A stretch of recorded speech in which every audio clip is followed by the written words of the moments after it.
Happy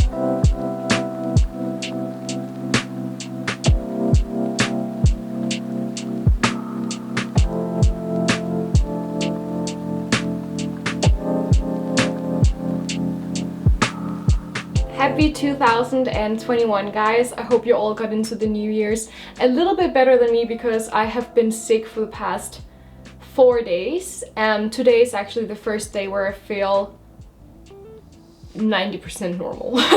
So yeah, I thought now it's time that I was gonna sit down and film this video. I'm gonna be really honest in this video because I have a handful of videos already from some years ago that I made on my channel explaining about different things about how I came to Korea, how I saved up, how much it cost, how much blah blah blah blah, what visa, everything.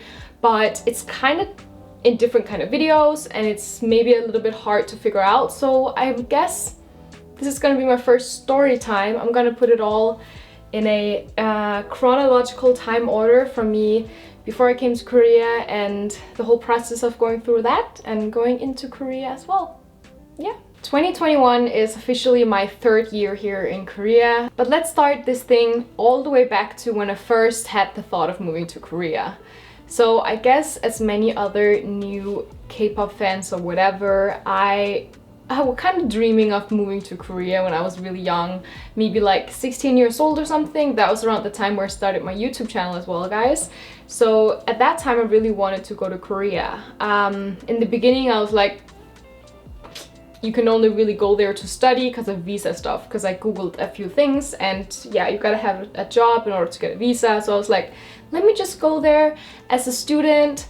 But then the more that I like kind of dropped it to my parents, the more they were like, honey, it costs a lot of money. Like, I don't know if you guys know this, but we pay a lot of taxes back in Denmark, and with that we get free education. So no family literally saves up money for their children to go to university. That's why no family even has the money to send them to a university abroad either. So my parents were like, that's not realistic. So then like from there until like maybe a few years later, I didn't really think of going to Korea. It was more like a playful thought, but I never really, I don't know, I didn't find it realistic. And then I started to take Chinese classes when I was in the end of my high school years. I took Chinese classes because I really wanted to know Chinese, because I always was very interested in like international businesses and such, and I was like, you know, if I want to be ahead of everyone else, I should at least have some kind of knowledge inside of Chinese language, like Mandarin Chinese. So I started studying that a bit to prepare for my university, and then I just really fell in love. I love Chinese language. It was so fun to learn and I was actually kind of good at it. I have I think a language tongue, so yeah, I grasped it pretty quickly and yeah, it was really fun. So at that time I started to get an idea, oh, I wanted to move to China instead. And at this point in my life, I've been doing YouTube for a few years and I really loved that. I was already with my Korean management. They actually contacted me half a year after starting my YouTube channel, I believe. So I'm kind of jumping in the timeline a little bit here. I hope it's not confusing, but my Korean management is CJ Entertainment Diet TV. And at that time it was called Creator Group. But they contacted me, they're like, hey, can we be your MCN? MCN is a multi-channel network. They like get you sponsors, they can put some subs on your videos. Like when you don't have a lot of subscribers, they don't really do a lot for you because they don't really care. I mean, CJ is a huge company. They don't really care until you have a lot of subs and you can give them money. But that's fine, you know, I knew that. But I was like super starstruck. I was like, oh my god, CJ, that's where Block B is in. I was a huge K-pop fan at that time. Yeah. I was in CJ and I never really thought of this because this is not an employment contract, guys. When I'm not in Korea, that's not an employment contract, it's a partnership contract. So I was like, still no point of me going to Korea. I still can't do it. It's too expensive. I don't have a job, blah, blah, blah, blah, blah. So my dreams were like, I'm gonna go to Shanghai because I really wanted to live abroad, and especially I really wanted to live in a country that was really, really different from my own, and there was no way in hell that I'm going to America. I've never really been a fan of America, and I'm like, just like, no, thank you. So although my parents probably would have preferred that a little bit more, but no thank you. So yeah, I really wanted to go to China, and I knew that you could go there for like a language program that wasn't as expensive, so I kind of had my dreams and hopes up for that for a while. But then I started working in Deloitte. I graduated from my school, I started working in Deloitte, and my YouTube channel kind of took the first big like woof, boom blast forward, because that was just after I came back from my first trip to Korea. I was invited here by some Korean YouTubers, and I was here for a week for them. They paid for everything. Still very close to one of the guys there, JK. Yeah, then I kind of got my hopes up again for Korea, and I came home. I started working in Deloitte, and I was kind of in this mindset, okay, I'm gonna see this through. I'm gonna see if I can actually go to Korea, because my channel grew after I came back from Korea. My channel was about Korea either ways. Back in Denmark, I was putting on makeup that they were wearing in K-pop music videos and on dramas and such. So it was kind of Korea themed already, and I kind of thought, okay, but I might have a bigger chance if I'm actually in Korea. You know, so people might have more interest in following me, because why would they follow someone who does content about Korea who doesn't even live in Korea, you know? So, I mean, there are lots of YouTubers like that now, which is great, but I was just like, man, okay, I should try to go. So I started actually getting some contacts from smaller managements that was more, it wasn't like a YouTube MCN, it was actually an entertainment company who were tracking down foreigners who might fit this standard that Korea has for like a foreign celebrity type. So an example of them would be my friend Angelina. You all knows her. She's a personality on TV and modeling and such, and a company like that, actually a few companies like that contacted me. Yeah, this is almost 4 years ago, 3.5 years ago. And they really wanted to try to put me in under their company and fly me to Korea. And everything sounded like any other, at this time I wasn't a K-pop fan anymore, guys. I was not in that, oh my god, Korea mindset that a lot of beginner K-pop fans are. I had a more realistic idea of the world. But what any kind of K-pop fan would, dream of, this was what these companies were promising me. So they were gonna fly me to Korea, they were gonna give me a visa, an entertainment visa, actually the same that I have now, and then they were gonna give me a house, they were gonna pay me every month, and then they would train me, they would teach me Korean, train me how to be manner-wise on TV and such, and they would start to get me modeling jobs and TV gigs and such. And everything sounded fine until we came to the point where we read through the contract, and they said that they were gonna hold on to my passport.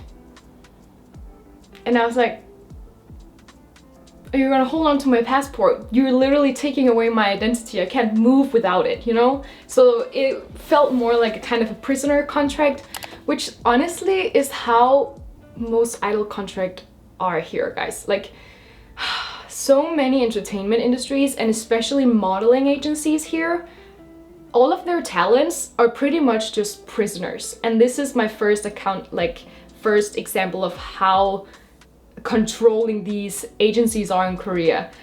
But I was so like, oh my god, like I really wanted to go to Korea. So first I said, no, I'm not gonna sign that. But then after that I was like, okay,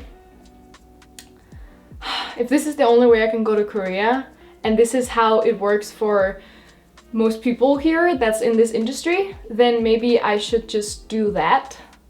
So I said, okay, I'll sign, but I'll first have to talk to my current management, because they wanted to, this new company wanted to manage my YouTube channel as well. I have to talk to Daya TV, to, you know, let them release me from their contract. So I had a meeting with my manager, Jinhee, and have you seen her on my channel page? She's still my manager, but yeah. And I was like, hey, I got this offer. I really want to go to Korea. So is there any way that we can annul the contract when it comes to the end part of the contract? Because that was about the time where I would, you know, sign with the other person either way. And they were like, oh, asking me a bit about how this contract worked. And I was like telling them, yeah, like it's a bit strict, but you know, that's what it is, so I can go to Korea. And they have to take my passport. And my manager got really concerned. She was like, Sissel, this is not a good idea. Like you should not do this. This sounds really like harsh, and they have so many rights over you. You don't have any rights. So she was trying to talk me out of it. And I think we had a few different phone calls over a few different dates. And in the end, she was like, Sissel, I've talked with the team. We're giving you a visa and you can come to Korea with us. And I was like, oh, hallelujah. That was like the best news in my life. I was like, what? I can come to Korea and literally be a full-time YouTuber. That's possible. And guys, keep in mind that at this time, I think at this time I've done YouTube for a little over 3 years, and I had maybe only earned $30,000 to $40,000 in 3 years. That's stretching it. I think I earned way less than that. And I was like, how am I gonna survive? Like, up until this point, I didn't have any expenses. I didn't live alone. I didn't have to buy my own food. How am I gonna like survive on this little amount of money? So I was really stressed. And my manager like cleared up a few things about me. She was like, you were gonna come here on this visa, which is the E6 visa. And in that way, you can also be working as a model, because you kind of look like you have the look. Like you can definitely get a few jobs.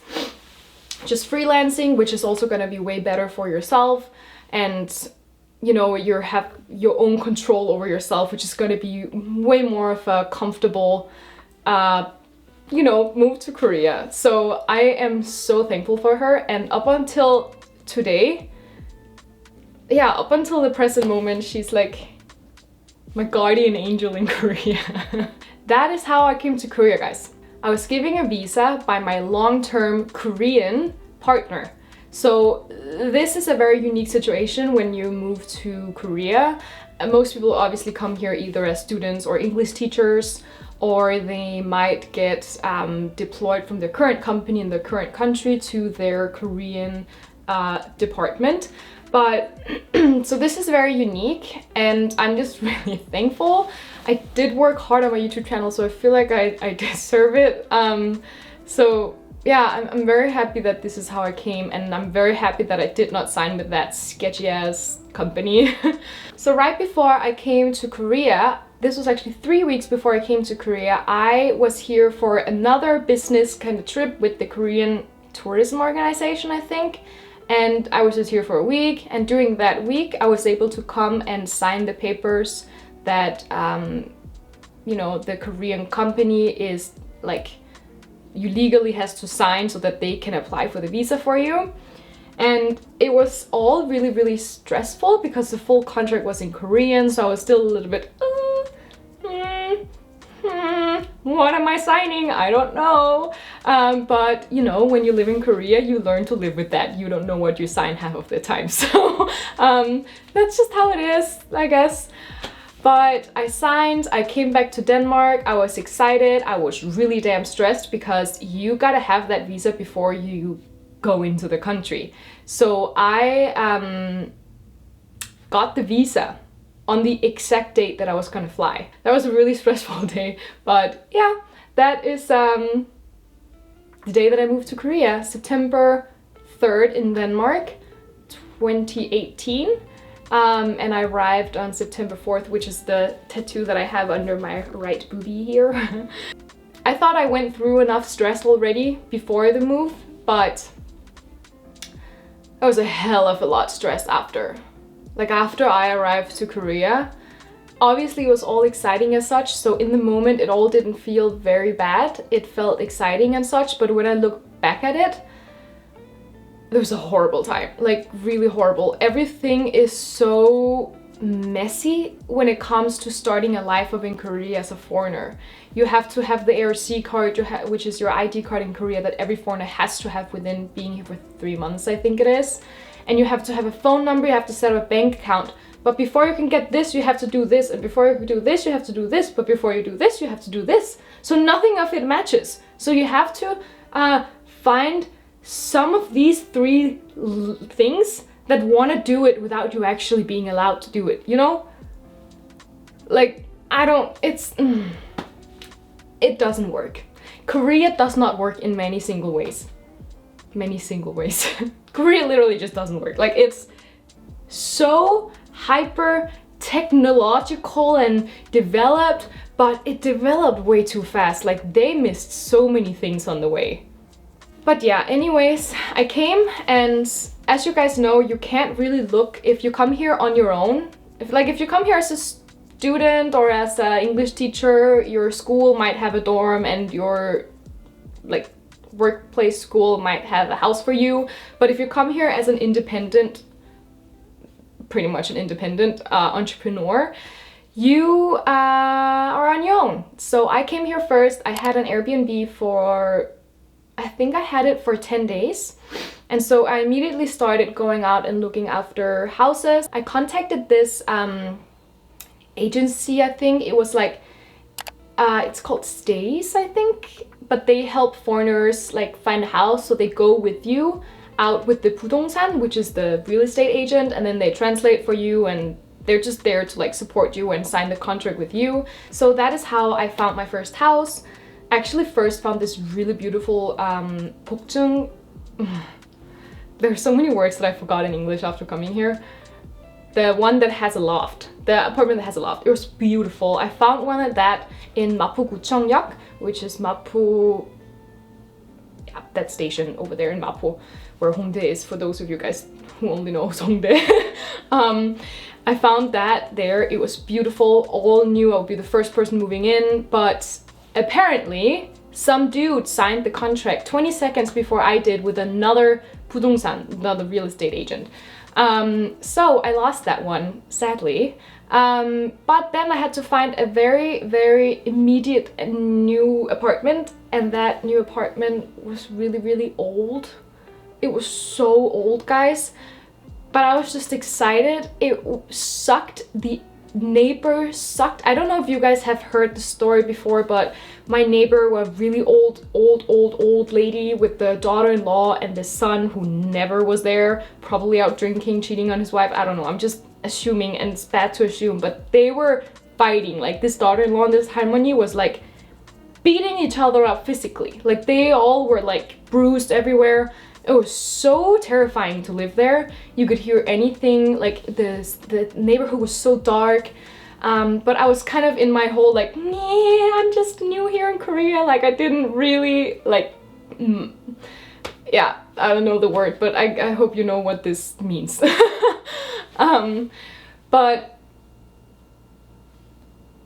this is just where it started becoming really bad. Like, I 2.5 months after moving here, I was out drinking with some friends, and I came back to my house, and some of the other people that I was with came back to my house as well, and we like drank a little bit, and then like a few people left, but then there were still some people there, and I told them like, you guys can stay over if you know, we were all really drunk, like really drunk. And 2 of them decided to stay. Like, it was 2 guys. I don't mind that. Like, I'm fine. Like, I knew one of the guys for several years, even before I moved to Korea. So I was fine. And then really late in the night, one of the guys decided to leave. So it was only me and the guy that I knew for a long time. And at that time I felt safe because I thought I knew him, but I guess I didn't. Like, this is so long ago, guys. It's so long ago, but it's just disgusting how this kind of thing sticks with you, and this has affected so many of my relationships, and it's affected how I see men.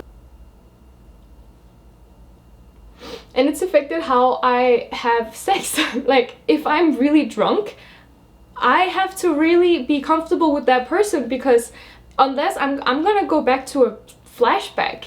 And imagine coming here as fucking, at that time I would just turn 20. I came here so new, so like I didn't know anything, and the person that I actually knew, out of what, how many people did I know? 4 people or something before I came here, and then one of them does that. And I have spent so long crying over it, and I've spent so long trying to get over it. And this is also what eventually pushed me, that I have not mentioned before, because I think this is, I'm not even saying what happened, but I hope you guys can guess it. But I think what's left in me right now is a lot of anger instead of sadness. I think last year came to more of a realization that I have to forgive, sadly.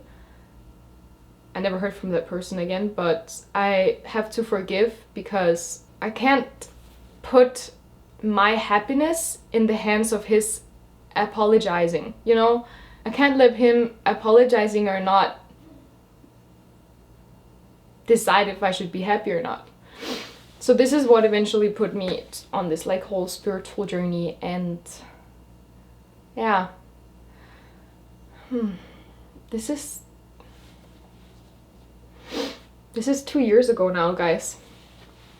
The morning after that happened, I was like completely out of myself, threw out all of my sheets, all of the clothes that I had worn, all of the, I don't know, opened all the windows. I just wanted the spirit out of that thing, and I called Funso, my really good friend who I met my first week of living in Korea, and he came over with ice cream, and he also knows that person, so he was just really supportive, and I'm so thankful that I have him, because I didn't feel good telling other people.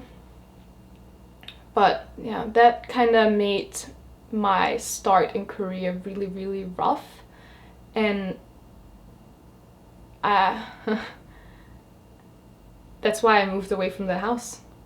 I say in my other videos that it's because of the neighbor. Obviously that's also because of the neighbor. I really wanted to get away from them, but I just couldn't sleep in that corner. I couldn't sleep in the bed. I just couldn't be in that environment. So I wanted to get out, and that's why I was so emotionally attached to my older house in Hwangsimni, because that just like, you know, the second house that I had, that kind of saved me and put me into a new start.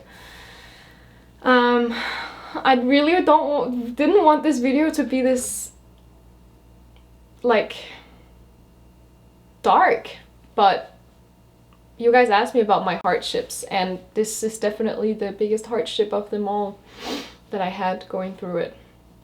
After this happened, it took me a few months to start to work again and to see the people who was associated with that guy again, and yeah, it became better, obviously. Like, I can't keep feeling sorry for myself and be a victim, but I got over it. No, that's a fucking lie. I don't think I can get over it, but I moved past it. And it's there, you can't just close it off, but I really want to believe that nothing is ever so bad that nothing good's come out of it. And this experience moved me towards knowing more about myself and going deeper inside, and becoming more spiritual, open, started to meditate and really just listen to myself a lot. Yeah, and from that time and up until now, I have been on the same visa. I've been on the E6 visa, which is the entertainment visa. This is the visa where you can do modeling, you can do YouTube, you can do TV work, you can do radio. It's pretty much everything in under the entertainment industry business.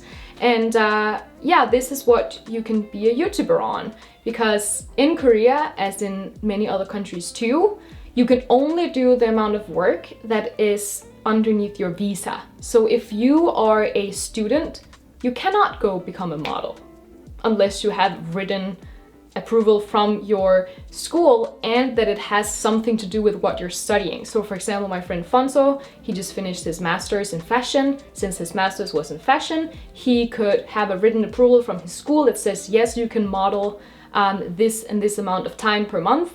So he did that. And now he can do it full time because he's out of school and he has the out of school kind of visa now. I don't know what kind of visa this is. But yeah, so that is my visa now. But I'm really, really excited for this year, 2021, because this marks my 3 years in Korea as of September. And what they actually changed in December 2020, so a month ago, is that in order to get the residency visa, which is the F27? I don't remember. I'm gonna put it if it's right or wrong here. But it's the F27 visa, and this is pretty much you're like a Korean person, but not, you know?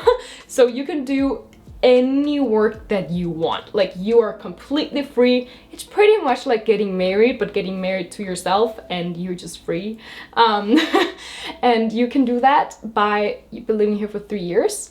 But they changed the rules because it's kind of a point system thing. I know that Megan Bowen on her channel explained it a few years ago, where it was actually the old point system, which I applaud to her because that's so much harder. But that is like, the old point system was like, you get more points if you are better at Korean, if you took these kind of exams, if you like know all of this about culture and such, which is really hard. There's a lot of studying hours behind that one, but now they changed it to where you can get the majority of points is basically your income. And as an entrepreneur, that is pretty easy to obtain that amount of money. To get that, like, you have to prove with taxes, invoices and such that you got this money, then you can get it. And I'm eligible. I'm pretty sure I have over 100 points, which you only have to have 80, so it's really good. And thank God for Denmark, because Denmark helped Korea under the Korean War with their little battleship. No, it was a hospital ship, so I get like extra 20 points. But yeah, that's my future plans, is to switch to that visa because I want to become more independent. And that doesn't mean that I'm gonna stop with my current company. I want to continue. I love working with Daya TV. They're amazing. They honestly get me the majority of my sponsors. I don't know. And I love my manager. Jinhee is the best in the world. I love her. I see the sun is starting to set. I think that means that I've been talking for a really long time, but I hope that this kind of answered some of your questions about how it is to move to Korea. I know I didn't go into a lot of detail because I did cover a lot of years here, but you might think I went into a lot of detail. I'm just very talkative. I don't know. I see myself more long-term here now than I did maybe last year. Last year I thought I would move back to Denmark soon, but yeah, I see myself more long-term living here, especially because, I mean, I have another boyfriend now that you guys are pretty much aware of, because that's all you want to see on my channel, god damn it. But yeah, because of him mostly, and because of all my friends here, I see myself being here for a long time. So that's why I want to change to the visa. So I guess that's it. If you have any more questions or concerns or comments or anything, just leave them down below and I'll do my best to answer them. I always see pretty much all of the comments, so yeah. Thank you guys for watching. I hope you stayed to this long. Wow, it's a long video. Okay, bye. Happy New Year. I love you guys so much. Thank you for sticking with me for so long, and thank you for listening to me opening up. See you next time. Bye.